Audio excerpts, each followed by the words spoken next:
Good afternoon, Madam Chair. We have a quorum.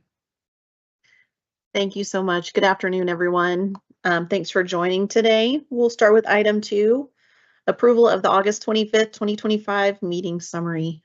If I could get a motion and a second, please. Bob Day, so move. Thank you, Bob. And a second? Russell Sanders, second. Thank you, Russell. All those in favor, please say aye. Aye. Aye. Aye. Aye. Aye. Thank you. Any opposed? Okay. Motion passes. We'll move to item 3, which is discussion and approval of nominations for the Technical Advisory Committee, Transportation Demand Management Subcommittee. Narev. Thank you, Chair.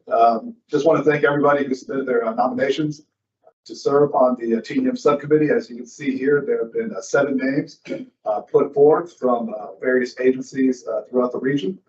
And just to reiterate, the role of the TDM subcommittee is to provide guidance to CAMPO staff to ensure that the TDM plan is being implemented as agreed to on a regional scale. Next slide, please. And staff recommends the TAC approve the nominees to serve on the TAC Transportation Demand Management Subcommittee. Thank you, and look forward to any questions.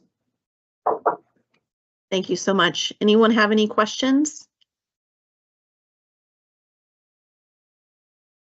I just have one quick question. Do you have any idea, Nair, of when your first meeting would be, approximately? I imagine it will be probably in October, probably late October. Okay, thank you so much. Awesome. Thanks, Kathy. Anyone else have any questions? Nope. Thank you, everyone, for getting in those nominations. If I could get a motion, please. Charlie Watts, move approval. Thank you, Charlie. And a second? Kathy, you'll Jacob second? Calla. I think I got Kathy first for that second, so we'll go with that. Okay. All those in favor, please say aye. Aye. Aye. Aye. Aye. Okay. Any opposed? Awesome. Thank you so much. We'll move to the information section of our agenda with item number 4, which is discussion on amendments to the 2025-2028 Transportation Improvement Program and the 2050 Regional Transportation Plan. Brian. Thank you. So this item is just the information item for the fall amendment cycle. I feel like most everyone on the call is probably very familiar with the amendment cycle process that we hold twice a year to make any major changes to the regional transportation plan, as well as the transportation improvement program. This is kind of the first milestone that we are conducting, and then we'll be taking it to the policy board for a public hearing in October. Bring this back to the technical advisory committee for recommendation at the end of next month, and then we'll be requesting the policy board approve the requested amendments in November. We have been conducting the open house and comment period that was opened in late August, and will run through the end of the week of the board meeting. So October 10th, 2025 is when that comment period will conclude. So let's talk about the actual amendments that we received. This is kind of a unique amendment cycle in that most of the projects changes are projects that are being moved out of the current TIP. And you'll see we've got a couple on SH71 related to the frontage road projects near the airport, as well as 2 large I-35 projects are being moved out into a later fiscal year. And then we're making moving some funding from those CSJs onto the existing ones. So we've got 2 CSJs in I-35 where that funding is being increased, and those are coming from those other CSJs. And so those changes are really kind of related. We want to point out that none of the changes to the scope or the entire amount of funding that's been dedicated to 35 is changing. This is really related to the individual contract management between the, I think it's 12 CSJs that we currently have for I-35. So it's just managing those contracts, but nothing has changed on the overall projects or scope or funding amounts. And then we've also got 2 projects that are being removed. Funding was rescinded by Congress on the 2 federal grants that were included in the Transportation Improvement Program. These are 2 City of Austin projects, one for the highway cap and stitch projects, as well as some charging station replacement. funds that were included in the TIP, but then rescinded in the big beautiful bill act that was approved by Congress earlier this year. So we'll be removing those from the current TIP. And then the city of Round Rock submitted 4 new listings related to facility improvements and upgrades using FCA funding for some capital improvements. I do want to note we did receive an amendment application by the due date from the Austin Transit Partnership. We've been having a lot of meetings and discussions with both ATP and the Federal Transit Administration. This is a project that is going through the New Starts process, but has not received federal funding yet. But they're going through that process, and it's a little bit different than the way we traditionally do things. And so we've been working through that. We think we've gotten to a point where we're still reviewing an update to that application that they have submitted last week. And so once we finalize that review, we may be potentially including this in this amendment cycle. We'll have a decision on that by the end of this week. And so we'll potentially be in the October public hearing. And for that, the update is for the locally funded portion of the project, the early phases, that's funded by the local tax revenue. So it will meet fiscal constraint, but we're still reviewing that. But we expect that to be included by the October board meeting. So if you're advising your board members, just let them know that's coming down the line. And so with that, I'll take any questions. Thanks, Ryan. Anybody have any questions?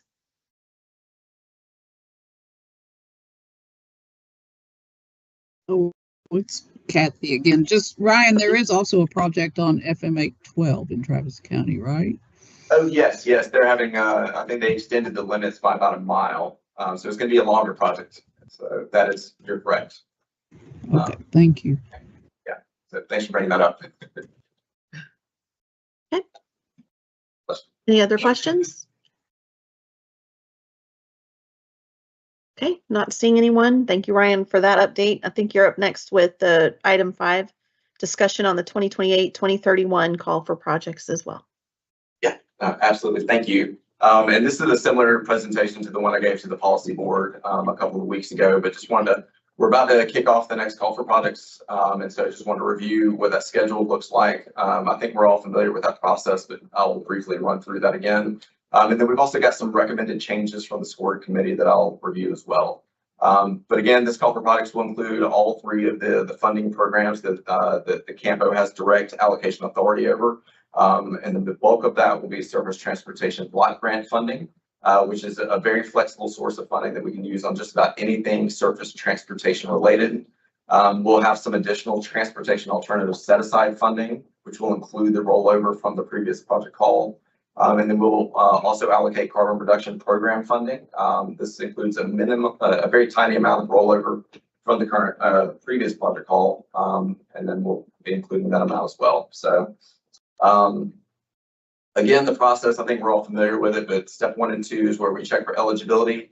And then we do a thorough readiness assessment of all the projects, which is probably the bulk of the review process. To ensure the project can actually meet the schedule that's proposed and can be implemented as proposed. And then projects that's passed through step 1 and 2, we'll do a benefit evaluation. And then based on the results of that benefit evaluation, we combine all of the projects and listings, the results and ranks, and then we fund them from the highest ranking project on down. And so that's how we build the recommendation. So the scoring committee, so if you've been keeping up with the policy board, they created a scoring committee that met twice over the summer. This was to review our project selection process, both with the RTP and the Transportation Improvement Program.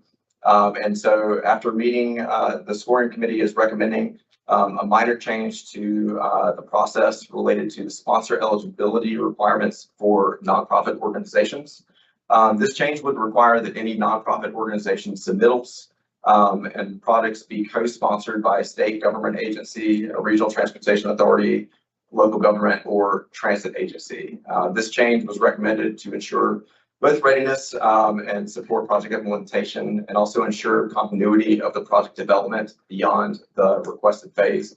That's especially important for construction projects where operations and maintenance for the life cycle of the project. And so that helps secure, the required operations and maintenance. And so that's the only small policy and process change that's being recommended by the scoring committee to the policy board, and we're going to request that they approve that change in October. So this is the tentative schedule. So we are looking to launch the project call process on October 7th. That's the Tuesday after the board meeting. Once the changes are formally approved, we'll kick off the process on October 7th.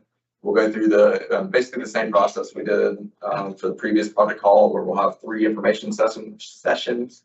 One to go over the process, the second one's focused specifically on project readiness, and then also the benefit evaluation. Again, we'll do open office hours where we'll have dedicated time where everyone can connect with staff and answer any questions. And then applications, the current tentative due date is January 23rd, 2026. So you'll have a little time after Christmas, so you can hopefully enjoy some time off during Christmas holidays. And then we'll kick off the review process in the spring. And our tentative schedule has us taking this for approval to the policy board on June 8th, 2026. Pretty much in line with the previous project call schedule. This schedule and review process will be modified depending on the number of applications we get and the complexity of the projects. And based on my anecdotal evidence and the meetings I'm having with a lot of local sponsors currently, it's looking like it's gonna be a very competitive process, and we're gonna get a lot of applications. So we are expecting, my guess is that we're probably gonna have to push that into August for the approval, and so that we can have a couple more months to go through the review process. But we'll let you know as soon as that due date is passed and we know what we're looking at as far as the review goes. And then I think finally the program summary here. So the actual projections are on the second column there, and then I'll talk a little bit about over programming. So I won't go through the details here, but we're looking, close to around 300 million is the actual projection. And then we're recommending an actual 30% over programming rate. So we'll be looking closer to $400 million all told through the project call process. Fiscal years, the TASA and CRP funding available slightly earlier because of the rollover funding. So they'll be available to program in 2027. Or fiscal year 27, excuse me, and then the SDBG funding will be available the earliest of fiscal year 2028. So talking about the over programming, so we're recommending to the policy board a 30% over programming rate. We've traditionally done 15%, but given how circumstances have played out over the last few years, we're recommending a higher percentage rate for this upcoming project call. For one, I think, and if you listen to the discussion of the policy board meeting, there's a lot more funding opportunities available across the state and the federal government. There's a lot of money that was pumped into the programs through the IIJA. And so if additional funds become available through August redistribution or legislative action, we can be poised with projects ready to go that are programmed in the TIP. And then finally, the main part of over programming is that it provides insurance for the region. We have large projects that are funded, and it's basically a portfolio management strategy. So if projects have to move a fiscal year here and there, you're seeing that in the amendment cycle now, where we're moving projects around. But when it comes to our funding, we need to ensure that we are maximizing the utilization rate of our funding, and so we can do that by over programming under the assumption that these projects, a few projects may miss their intended schedule and move into a later fiscal year. Obviously, with readiness, we were trying to avoid that as much as possible. But even with the strict readiness process that we have, there's always the possibility that the project will miss its scheduled letting date because of the complexities of developing a project. And so that's why we're recommending a higher percentage rate this time around, both to set us up for success and to mitigate any risks of projects moving around. So that's it. We'll be recommending that 30%. But if you have any questions about that rate, we've had discussions with TxDOT. I did want to point out of even pushing it up to 50%. We're actually going to meet with finance later this week just to double check, but we felt comfortable with 30%, felt 50% was a little too aggressive. And obviously 15% is not as aggressive as we think it should be. So 30% seemed like a good, reasonable number to start with. So with that, I'll take questions. Brian, Ed, you have your hand up? You have a question?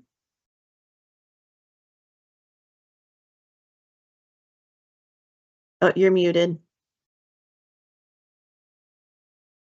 Thank you.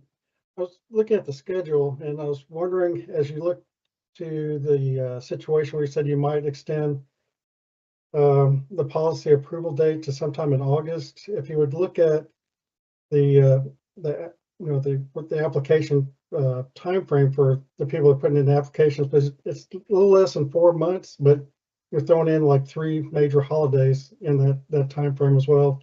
Vacations, things like that would be. I just wonder if you could, squeeze in another couple weeks, possibly, if you're going to go to August for the board approval.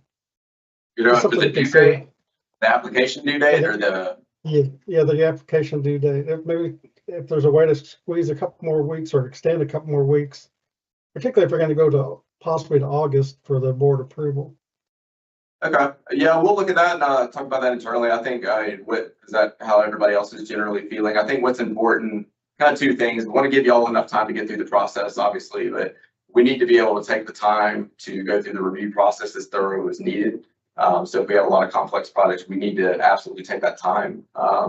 But, because the funding isn't available until fiscal year 28 for the majority of the funds for STBG, we can certainly look at squeezing in a few more weeks to give y'all some more time. Cole, I saw your hand up. Yeah, you answered my question. I was going to ask about the implications of when the funding would be available. Yeah, and it's kind of the schedule, August, and then you've got basically once the selection is made, theoretically in August, then you've got, essentially a year to get that advanced funding agreement and everything in place before the earliest funding becomes available. So it kind of works out time-wise. But we could certainly probably squeeze in a few extra weeks in there as well. Brian, you have a question?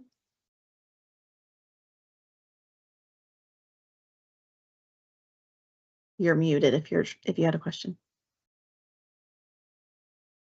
So I already got a question from our council member regarding the 30%, 50% number. Could you talk a little bit more about, is it CAMPO's experience that the 50% wouldn't be justified based on previous experience, or what would be the disadvantages of going to the 50% over programming, just to put them out? I think when you push towards 50%, you get closer to too many people crowded in. It increases the risk that we're going to have to push somebody out if you have more, projects on a particular fiscal year. 15%, and this is something that traditionally has been a reasonable amount, and kind of based on experience, I think that's been a pretty good number, and I know that's what FHWA has recommended in the past. A couple of big, I think one is the funding opportunities now. There's more funding not being used across the state and the country that could be potentially available. But I think the other part of that is the projects that we're funding now are much larger than they have ever been. And the larger the project, the larger the risk, the larger the impact of moving that project out of a particular fiscal year. And I use Pierce Lane as an example at the policy board because that's a $70 million project that's programmed in fiscal year 2028. And Travis County is, working their butt off to get that project ready. But if that project, for some reason, something happens, during the project development process that, means we have to move it out by a fiscal year, it's going to have a significant impact on our utilization rate. And so we need to make sure that we're mitigating for these larger projects. The average cost of projects nowadays, looking at the tip, is around $30 million. So we're, that's a higher risk. That's about half of our annual funding. So I hope that, Ashby, I know you're on the line yet. You want to interject on that a little bit? Ashby, you'd raised your hand. Yeah, thanks. Yeah. So yeah, the biggest thing there of the 30% versus the 50 is like Ryan said, I was trained at Federal Highways that 15% was the conservative sort of way. We're going to 30, so I've already doubled what I've been trained to believe was conservative. But we've had those conversations with, and they weren't long conversations. We've had conversations with TxDOT about 50%. But I would tell you at this point, we haven't had a formal conversation with TxDOT about the 50%. As Ryan said, we're going to talk to finance later this week TxDOT Finance. What we will probably go back to the board with as perhaps a compromise position is to ask them to go ahead and adopt the 30% over programming rate that we've mentioned already. And we'll see how it goes over the next year or so. I mean, we're going to score everything that's submitted anyway. We see how it goes. And then if it looks like we're going to easily be able to accommodate everybody that's in the 30% over programming cut line, then we can always go further down on the project scoring list until we hit 50% over programming. And that will be something the board could vote on again as well. So I mean, we can kind of have it both ways, but we'll just see how it goes first. I'm just a little worried about the risk at this point. It's a big jump. Okay, thanks, Ashby. Thank you. Ed, you had another question?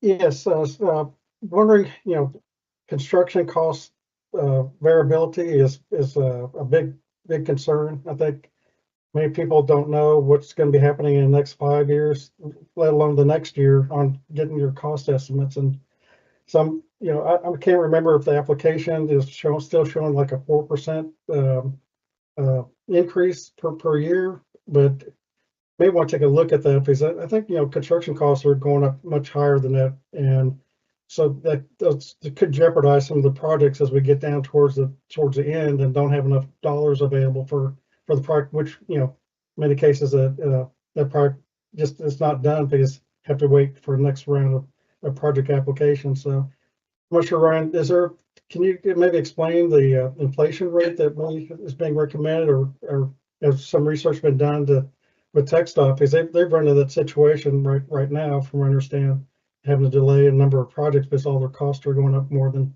their initial estimates. Yeah, no, and I'm glad to bring this up. So the application process, you submit the project costs at today's costs. So whenever you're submitting it, you give us an estimate to pull that project off today.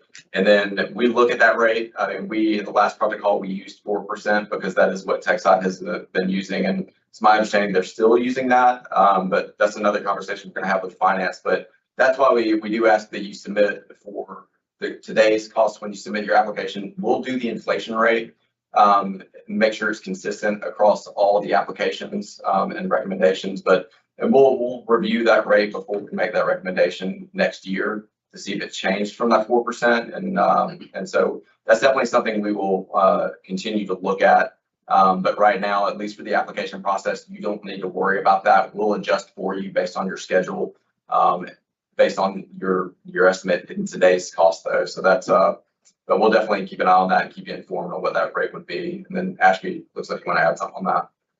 If I might, can I just interject one thing? Is that maybe the 4% is a planning type of estimate, and it's not where it's in the next 3 or 4 year time frame where the project would be implemented. And maybe TxDOT uses some other factor. I don't know for sure, but I would assume that there's some recognition that with the current conditions that 4% is probably too low, particularly for the let's say intermediate time frame when the project would be implemented. Yeah, and we looked at the federal highways construction cost index as well, and that's actually it's sitting, at least last time I looked at it, was like a 3.9.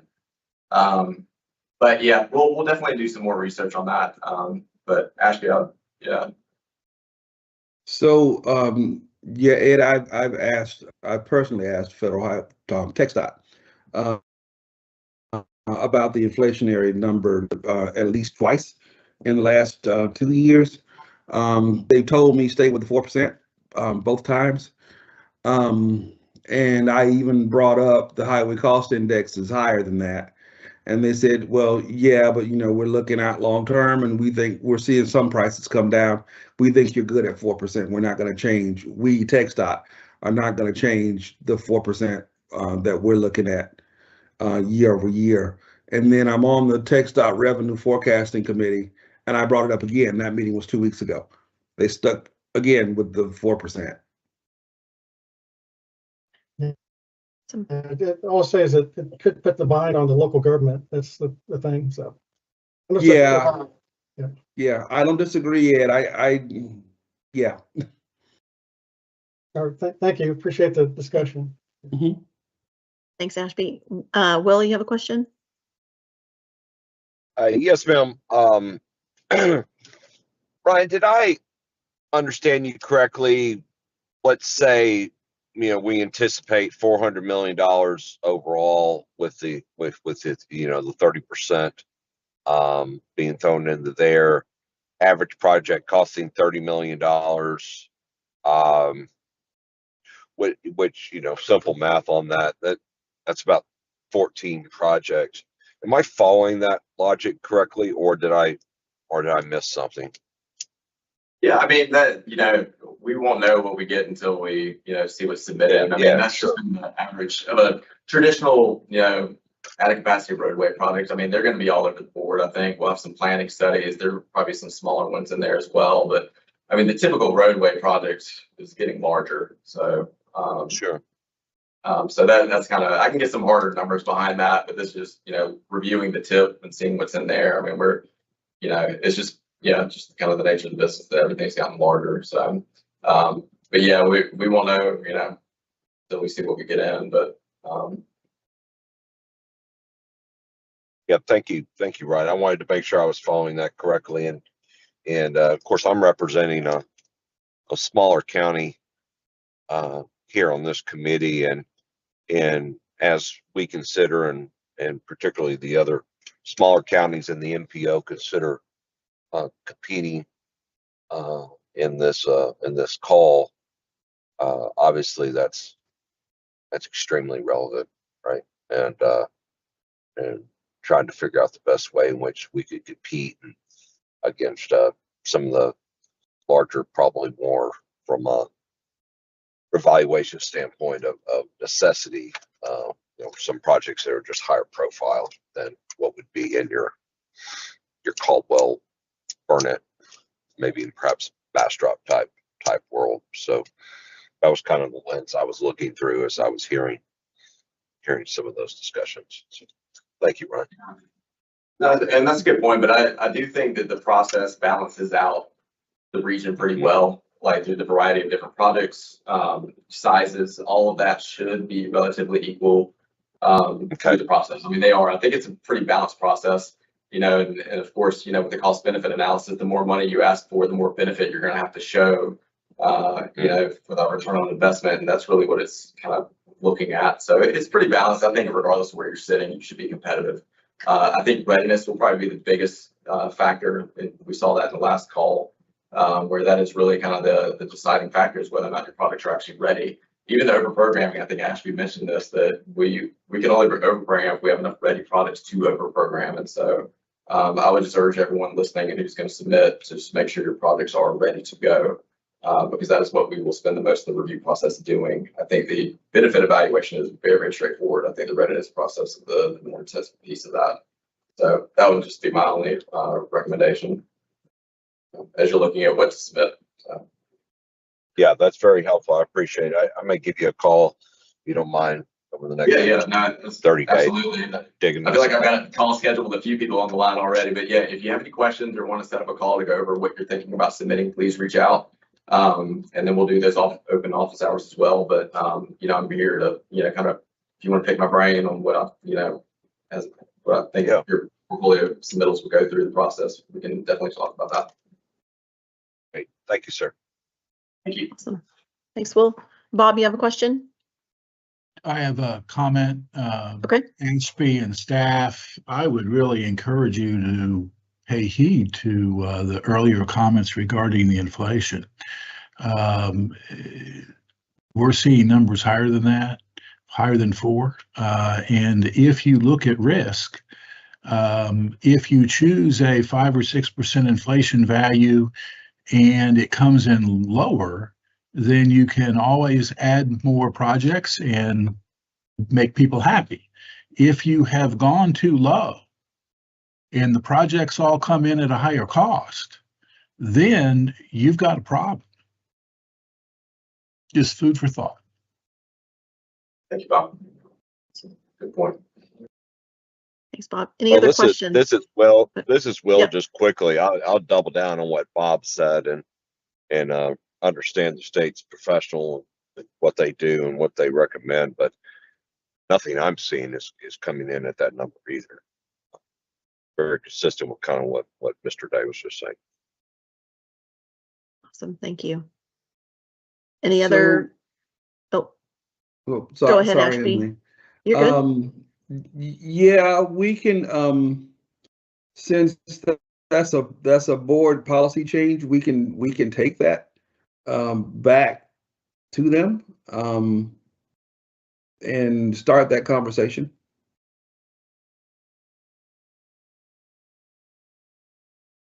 Sounds like that would be helpful. Okay. Thank you. Brian, you have a comment or a question? Yeah, just a quick question, clarification. The announcement date, October 7th, is that when a packet will be sent out with application materials and scoring criteria and all that kind of stuff? Yeah. So we'll send out an announcement packet, and that's when the application will be live as well, so you can start filling that out. We're just making some few tweaks to the application to kind of streamline that process for y'all and make it a little easier for everybody. So we're wrapping up those updates now, and then we've expanded the background packet quite a bit based on this last project call. The process itself remains the same, the criteria remains the same, but want to provide more and more guidance as needed. So any questions that we got in the last call, making sure they're addressed in the background packet. So it's getting pretty lengthy, but I will encourage everyone to sit down and read that from start to finish if you plan on applying, because I know it's a lot of work. And hopefully all the information you need to succeed through the process is in there. So, but yeah, that's what October 7th is. If everything goes good on Monday and there's no major changes from the meeting on the 6th, then we'll launch on the 7th. Great. Thanks, Ryan. Okay. Good. Anyone else? Comments or questions? Okay, not seeing anyone. Thanks, everybody. Great questions and for all that feedback, Ryan. Thank you. We'll move to item 6, report on transportation planning activities. I think Chad and Nick have some updates for us. Yep. Hey everyone, yeah, just a reminder for the remaining timeline for the Regional Safety Action Plan. We'll be presenting an information item of the plan at the October board meeting. Updated copy of the draft will be included in those meeting materials, and board members will have about 4 weeks of review of that document. We'll then come back to you guys in October to present, inform you of any feedback we've had since. And then ask for your recommendation as well. And then finally, we'll present the final plan, the recommendation at the November board for action.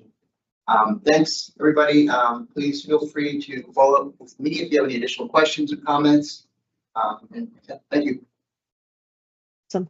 Oh, Thanks, Nick. That's all you got? Okay. Then we'll go to item 7, TAC chair announcements. The next policy board meeting happens October 6th at 2 p.m. And our next TAC meeting is October 27th at 2. Please note that we are looking and hoping to having that as an in-person meeting, and the CAMPO team will be sure to let everybody know if it'll be virtual or in person, so that we can see everybody's face and meet each other in person for those of us who haven't met everyone. So just keep those in mind. And with that, I think that's all we've got today. Appreciate your time, and we'll adjourn the meeting. Thanks.